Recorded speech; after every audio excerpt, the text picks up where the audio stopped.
এই তুমি জিজ্ঞেস করতে চাইছিলা, তুমি বলো বলো। ওয়ালাইকুম আসসালাম।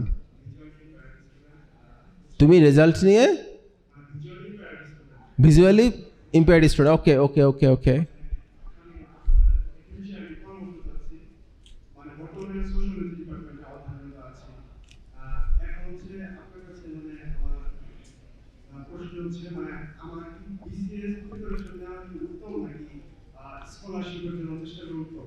তোমার কোনটা ইচ্ছা করতেছে, বিদেশে যাওয়া নাকি দেশে থাকা? Scholarship, scholarship, forget BCS, completely forget BCS. আমি তোমার জায়গাতে হলে স্কলারশিপের জন্য ট্রাই করতাম।